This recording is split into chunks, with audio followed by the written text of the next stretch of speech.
Wealth is not measured by how much you have. Wealth is measured by how much contentment within your heart you possess. And therefore, some people are so poor that all they have is money.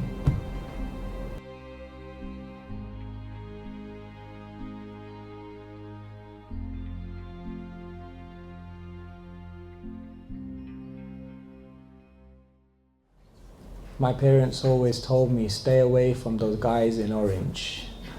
They might get into your head. So I never had so much contact with the monks, I only saw them from a distance. I remember when I was about 14 or 15 years old, one of them gave me the Bhagavad Gita. And it was interesting because he gave me the Bhagavad Gita and he said something interesting. He said, "Here, take this book. You're not going to learn anything new from it." It was like the worst sales pitch ever. "Here, take this book. You're not going to learn anything new from it." I was like, "What do you mean?" He said, "What you're going to read in this book, actually you know it all already. It's already within your heart. It's already within your consciousness." He said the whole practice of spirituality is not to learn something new, but it's to unlearn all the artificial things and awaken what's originally within your consciousness anyway. And he said what will happen is that when you read this book, he said when you chant this mantra, you'll actually remember everything that you already knew anyway. And for me, that was such a beautiful way to understand spirituality.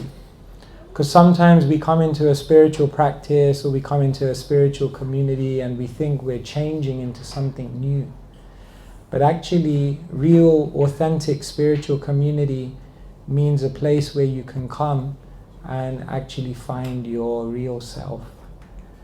And so, I think some of you may have that experience when you come here and when you hear some of the wisdom that's being shared, or when you open a book like the Bhagavad Gita, it almost feels like, I already know this.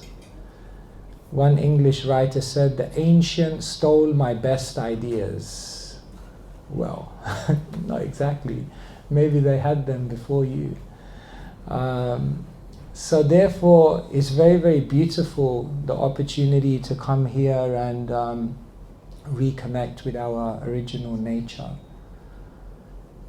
They once did a survey to find out the top ways in which people in the world relax. And you want to know what the top 4 answers were? Number 1, go to sleep. Number 2, take intoxication. Number 3, go on holiday. And number 4, watch a movie. Think about those 4 activities. These are the top 4 ways in which people in the world relax. I'll say it again, and then you can tell me what's common between them. How do you relax?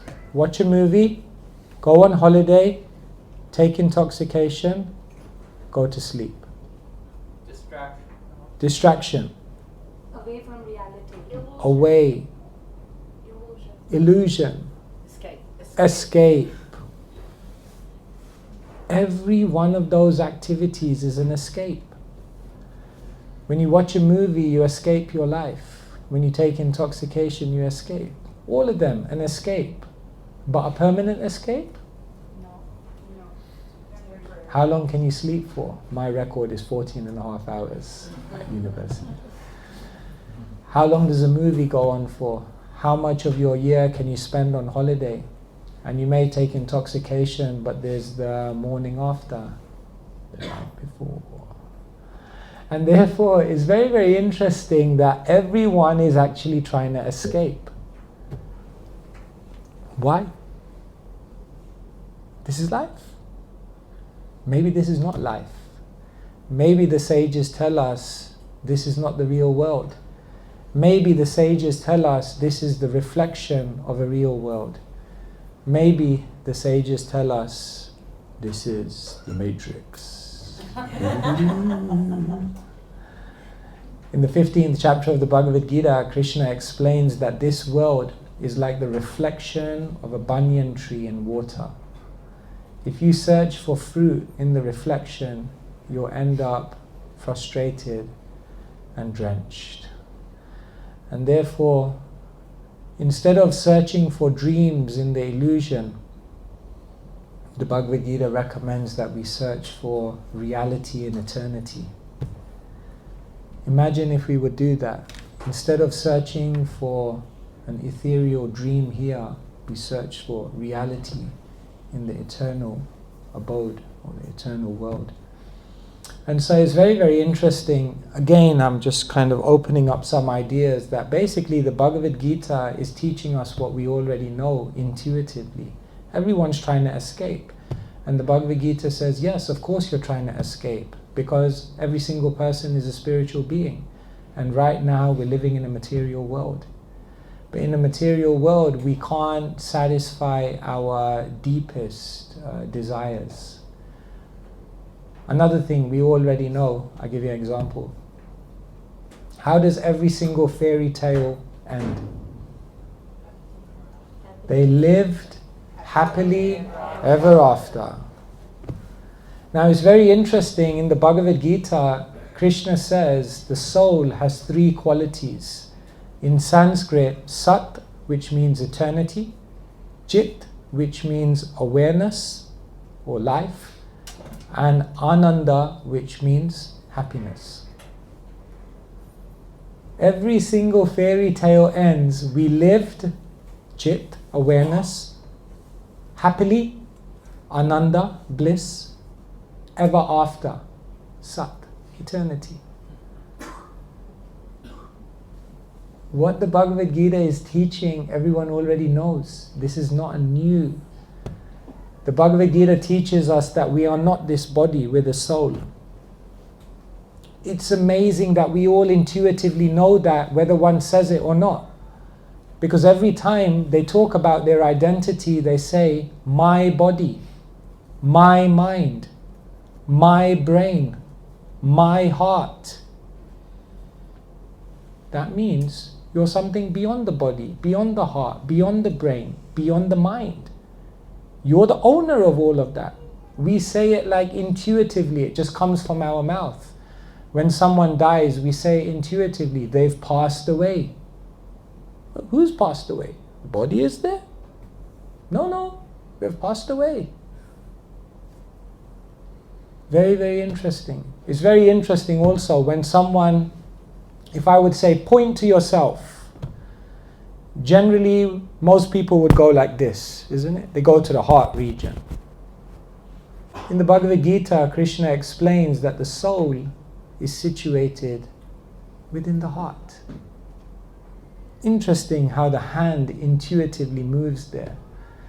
So in this way, spirituality is helping us not necessarily to learn something new, but to unlearn all the artificial things. To be yourself, you have to sometimes forget everything that the world told you you should be. And therefore, sometimes we call the process of Krishna consciousness or awakening of pure consciousness, we call it destructive enlightenment. It's the fading away and crumbling away of everything we're not to actually reveal who we actually are. But it's hard. They say the simultaneously easiest and hardest thing in life is to be yourself. It's simultaneously the easiest and most natural thing, and sometimes it feels like the hardest thing when we're surrounded by a world of opinions, expectations, trends and traditions, and we seem to be constantly thrown into inauthenticity. I'm not who I think I am, I'm not who you think I am, I'm who I think you think I am. That's how disconnected we've become from who we actually are. So it's very, very beautiful. Now I reflect on that first interaction with the monk when he said, you're not going to learn anything new from this book, because you already know it. And so it's very interesting. If you look at every single chapter of the Bhagavad Gita, then what happens is Krishna gives a counterintuitive way of approaching life, which we may not be kind of naturally in our current state embodying, but Krishna says this is actually our natural state. So every chapter he actually kind of shifts the paradigm. So there's 18 chapters in the Bhagavad Gita, and it said the first 6 chapters are all about karma yoga. So those chapters are all about how to live in the world, but how to live with purpose, how to live with detachment, how to live and achieve things without being influenced by the world. Karma yoga means the art of how to live and find success in life in a spiritual way. The middle 6 chapters of the Bhagavad Gita are all about Bhakti yoga, which is the art of how to love. We're not just looking to be successful in life, but what we're really looking for is relationships. And therefore everyone in the world is looking for deep connection with others. And what the Bhagavad Gita explains is that when we first connect with divinity, then what happens is we discover ourselves. And when we begin from that foundation and then we try to connect with others, we actually find that we have much more meaningful and satisfying relationships. Otherwise, the relationships of this world become at worst toxic and at best transactional. But it doesn't feel like there's much love in there, frustrated love. And so, the science of Bhakti Yoga, the middle chapters deal with how to actually find this relationship, this connection, this feeling of reciprocation. And the final 6 chapters of the Bhagavad Gita are about something called Jnana Yoga, which is the science of how to detach, the science of how to let go. Is there something in life you think we need to let go of? What kind of things do you need to let go of in life? Ego, attitudes, personality traits that don't serve us. What else? Bad habits, yeah, habits. They say it's so difficult to get rid of because even when you take the H off, still a bit remains. And when you take the A off, still bit remains. And when you take the B off, still it remains. Sorry for that cheesy one, just had to throw it in there. A bit of cheese is good sometimes. Habits. What else are you trying to let go of? Nothing else to let go of? Grudges. Wow. Grudges, yes. 27 years ago on that Thursday morning at 11:17 when it was raining outside, you said that to me. Oh my God. The magic of memory. It's amazing what we hold on to, the negativity. The goal of life is not to remember all the terrible things that somebody did to you. The goal of life is to remember how much beauty there is in your life every single day. But how we will remember that if our mind is hijacked by negativity, grudges. Apparently Nelson Mandela, when he came out of prison, obviously unjustly imprisoned, someone offered him a Bhagavad Gita. And he said, no, already read it. Really? Yeah, he said, one of my fellow inmates in Robben Island, right? Robben Island. One of my fellow inmates gave me it. So the person said, what did you learn from it? He said, what I learned from the Bhagavad Gita is that the day I walked out of prison, if I didn't simultaneously give up my bitterness, my negativity, my feeling of injustice towards the perpetrators of my suffering, even though going free from prison, I'd still be in prison. Imprisoned by our own emotions. Can we let go? Anger. Grudges. Yeah. Anything else trying to let go of? Control. Yes, control. We're kind of programmed to try to control everything. It's funny, I was on a Well, it wasn't funny actually. I was on a plane recently, and you know, like when there's turbulence, so it's bad when there's turbulence in the air, like once you're like on altitude. It's bad when there's turbulence when you're coming down, but the worst type of turbulence is the one when you're going up. That's the most like nerve-wracking one. And so it's funny, it was not funny, I keep saying that, it was definitely, I wasn't laughing. The plane was going up, I can't remember where I was flying, but the plane was going up, and then there was just like, this plane just dropped like whoomp. And it's funny, when the plane goes down, the first thing we all do is we're like this. You grab hold of your seat, which if you think about it is completely irrational. Like, what's the point of that? It's not going to do anything. If this plane is going down, my friend, it's going down. You're going down, the plane's going down, the seat's going down, everything's going down. It's all down. It's going south. But it's funny, we have this kind of tendency like, no, I'm going to control better. So it's funny, we have this tendency to control. So all of these things we have to let go of, then we become free. No? Like let go of, what about toxic relationships? We know there's a relationship, it's not serving me. I'm not doing anything good for the person, but we still keep dragging it out. So the final 6 chapters of the Bhagavad Gita are Jnana Yoga. They teach us the art of how to be detached. And detachment is a beautiful thing, the science of letting go. So, like this, the Bhagavad Gita teaches us how to live, how to love, and how to let go. If there were 3 things in your life that you wanted to learn, it would perhaps be these 3 things. These 3 things would shift our paradigms, shift our experience of life in beautiful ways. And so we know how to do this. We know how to live. We know how to love. But we've forgotten. We're trying to do it now in an artificial way. And therefore ancient Eastern wisdom teachers help us to understand what is our natural way of functioning. And then a natural joyfulness, a natural positivity and hunger and enthusiasm towards life just kind of comes about. So yeah, there's so many things I could share with you about the Bhagavad Gita. Let me just pause here just for a second. Does anyone have any questions or like anything on your mind that you'd like to discuss based on anything I've said, or just anything you're thinking of? Yes, at the back, yeah. I was just asking, I was just wondering, how do you actually love while being detached?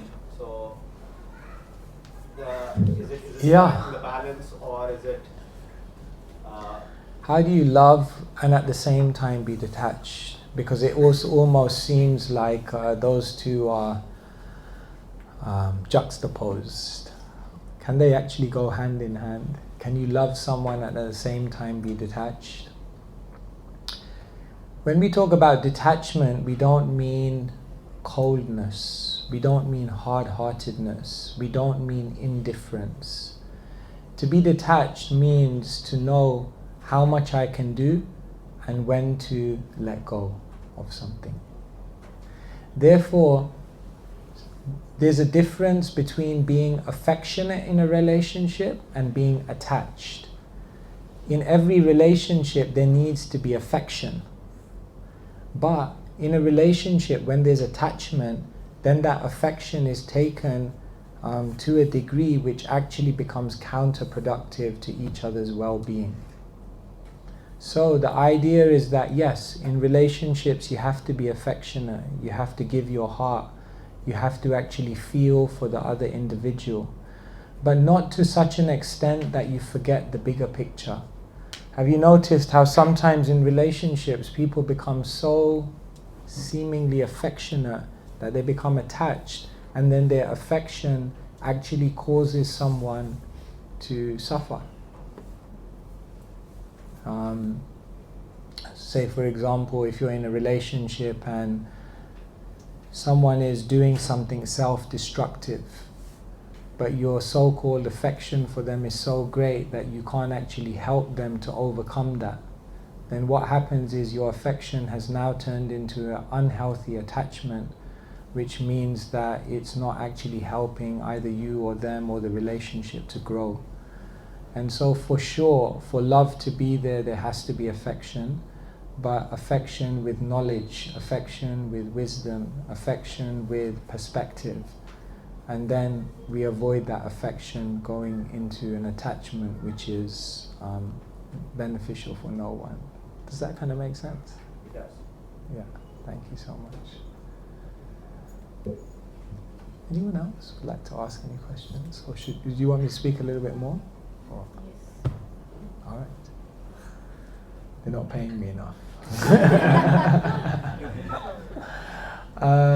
Okay, maybe what we can do is some of you guys can call out a number, and what I'll do is that will correspond to a chapter in the Bhagavad Gita, and I'll try to tell you the counterintuitive understanding, or one of the counterintuitive understandings that Krishna gives in that chapter.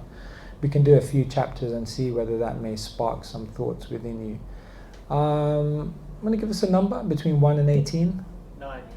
9. Yeah. Okay, we'll go with 9 then. So the 9th chapter is right in the middle of the Bhagavad Gita. Clearly. And remember, the middle 6 chapters are all about love. And therefore the 9th chapter of the Bhagavad Gita is called Raja Vidya. Raja Vidya means the king of all knowledge, because the king of all knowledge is that knowledge which helps you to love. And remember, I was explaining to you how if we learn to love and connect with divinity, then what happens is we begin to see divinity within everyone and everything.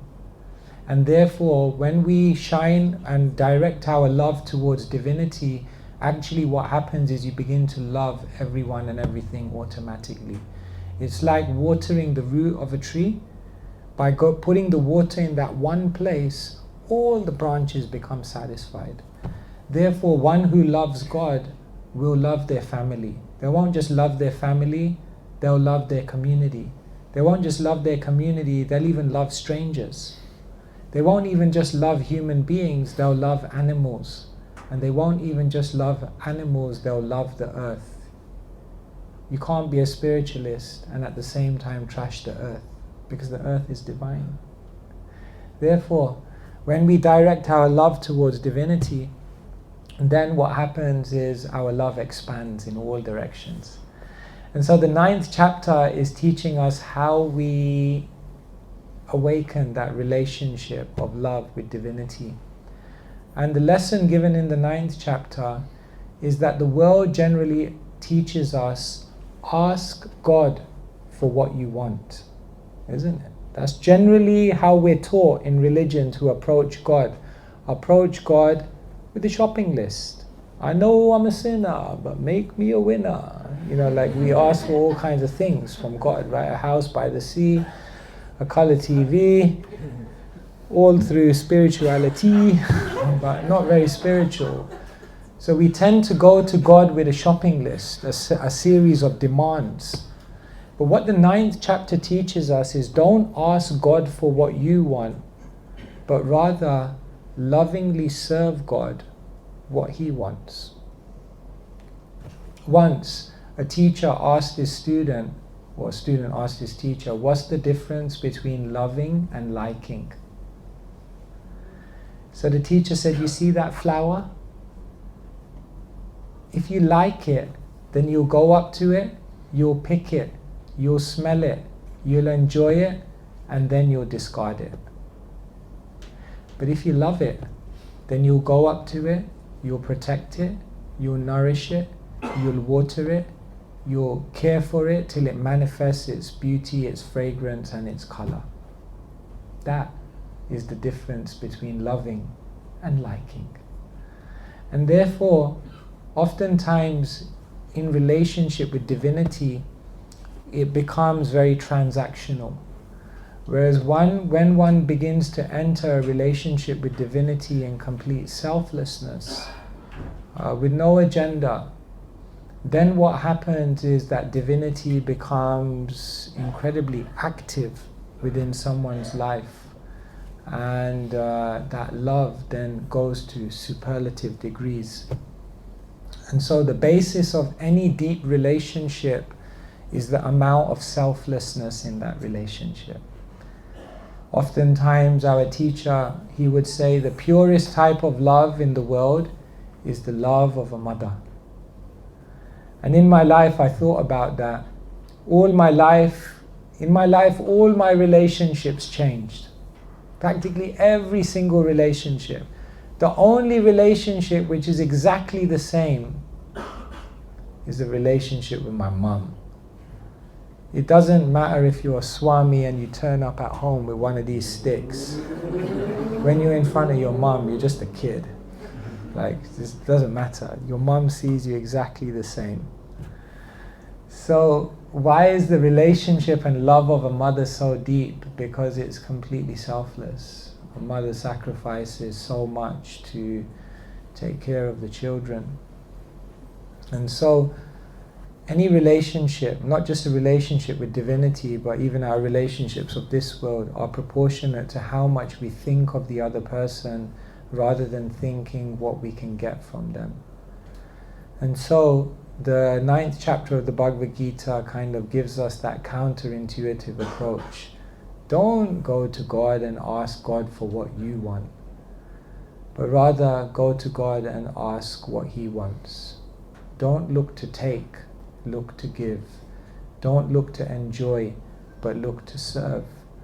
Don't look to simply like God, but look to love God. So like that. So like this shift in perspective. The 9th chapter. Be good saying more. Anyone else want to give me a number? 1 and 18? 14. All right. 14 is a very interesting chapter of the Gita. Remember, the last 6 chapters of the Gita we're sharing with you are all about lifestyle, letting go. How to live in this world but not be kind of attached to things. So the 14th chapter is a profound chapter, because in the 14th chapter of the Bhagavad Gita, Krishna explains that there are 3 energies which pervade the world. Right. These energies are known as tamas, which is ignorance, rajas, which is passion, and sattva, which is goodness. Think of these as the 3 primary colors: red, blue, yellow, right? So it's been a long time. Those 3 colors mix to create a whole spectrum. So Krishna says in the Bhagavad Gita that there are 3 basic energies, and these 3 energies pervade everything. For example, the food that you eat can be in ignorance, passion, or goodness. Food which is stale, decomposed, which has been produced causing violence, is in the ignorance. Food which is agitating, which kind of clouds one's consciousness, is in passion. And food which gives life, which gives clarity, which gives health, is in goodness. The way you drive your car can be in ignorance, passion, or goodness. You don't need me to tell you what that looks like. We all know. It's funny, even the most saintly monks, once they get into the car, driver's seat, something comes over them, passion. So it's a very interesting chapter, because it teaches you that if you can surround and pervade your life with goodness, then what will happen is your physical and mental health will be amazing. Your character will become beautiful in all ways. Your relationships will flourish. Your sense of achievement and unleashing of your potential, and just in general, your happiness and joy in life will expand. So this whole chapter is about lifestyle. And the counterintuitive shift that Krishna gives in this chapter is that most people think that the wealthiest person is that person who has the most. But in this chapter, Krishna teaches us that the wealthiest person is the one who needs the least. Wealth is not measured by how much you have. Wealth is measured by how much contentment within your heart you possess. And therefore, some people are so poor that all they have is money. We earn money and we lose time, we lose character, we lose relationships, we lose our health. We lose our health to get wealth, and then later on we try to spend that wealth to get our health back. So Krishna in this chapter, he shifts our way of thinking, and he says the wealthiest person is not the one who has the most. The wealthiest person is the one who needs the least. And what happens is if you engineer a lifestyle in sattva or goodness instead of rajas and tamas or passion and ignorance, then what you will begin to feel is more and more inner contentment. And then what you'll find is that the different fortunes of life, the ups and downs that we daily face, no longer have the same type of effect on your consciousness. You become almost immune to all of the different roller coaster journeys of life. Wouldn't that be amazing? Krishna says you can become a sage of the steady mind. Possible if you gain an inner contentment. And so, yes, this is the shift that takes place in the 14th chapter, teaching about lifestyle and inner contentment. Should we do one more? Keshava Swami. Oh, you have a question on that? We have a question that sometimes has come up with some people in the group. What is, we often, when we're looking at Bhagavad Gita and other texts, we hear that it's very important to get a guru, it's very important to get a spiritual master, it's very important to get a spiritual teacher. But where do we begin in this modern world? What does it mean? Do we have to Google search? Like, how does it work? Where do we actually start? And how do we recognize a proper spiritual master? Yeah, spiritual knowledge, as with any other knowledge, really is best understood from a teacher. A teacher, in the most basic sense, is one who knows the way, one who goes the way, and one who shows the way. A teacher is one who knows, but not just that, they go the way, they live it, they're breathing it, they're experiencing it. And not just that, they've understood it and realized it so well that they can show the way. Einstein said, if you can't teach it simply enough, you just don't know it deeply enough. And so you'll know a teacher who is a teacher because they will encompass all these three aspects.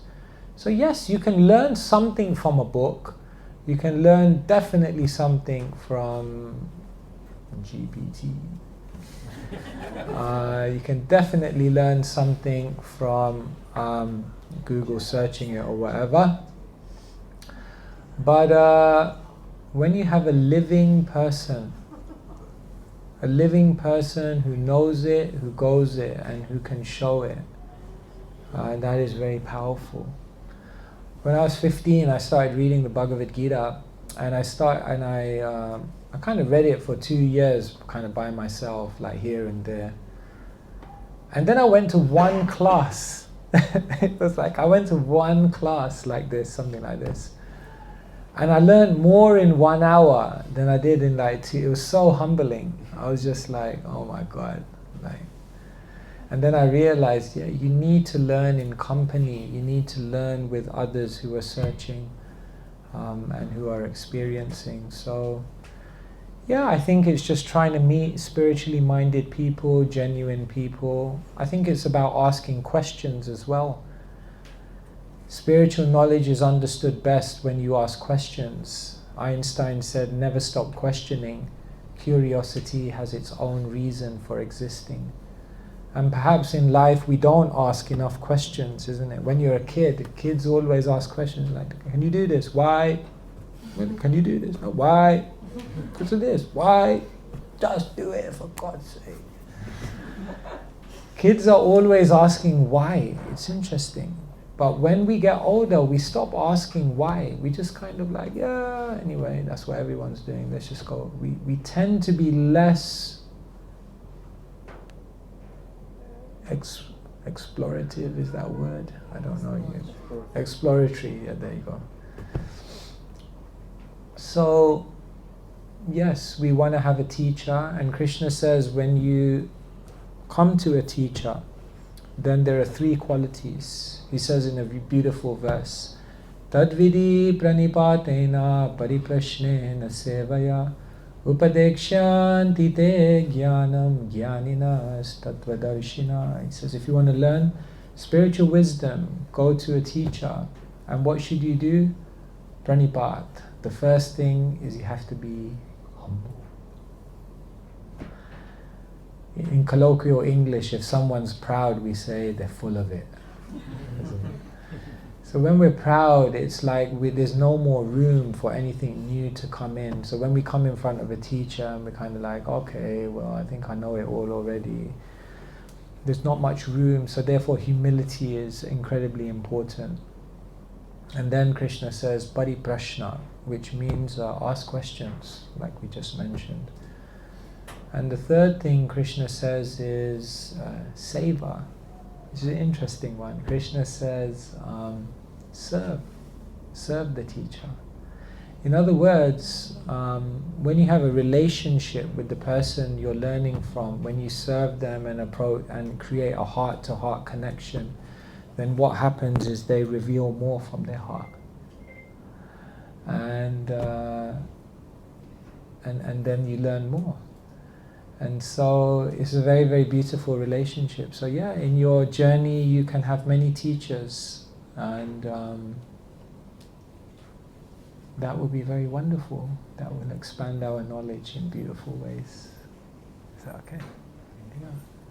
Yeah, okay. So we got some questions now? Yeah, sure. Go for it. Yes, thank you, Maharaj. You were mentioning in chapter 9 the divinity and how it's everywhere and everyone. I believe they talk about the soul and how like a learned person will see equality, the soul everywhere, yeah. Yeah, equality in everyone. And I imagine that's quite useful, like Nelson Mandela's case, like maybe how he let go of being trapped with like thoughts of revenge, because maybe he was able to see that. But how does, like theoretically it's easy enough to read, but how does you like practically see it? Like when you're in, like in the open, and like is it like a process that you learn so that you kind of to be able to see everyone as a spiritual being? Yes. How do you see everyone as a spiritual being? Yeah, that's a beautiful question. Thank you so much. Everyone in our life is there for a reason. The good, the bad, and the ugly are all actually there for a reason. Nothing is random. Sometimes we have a sense of like the people around us and we're wondering why they're in our life. But everyone teaches us something.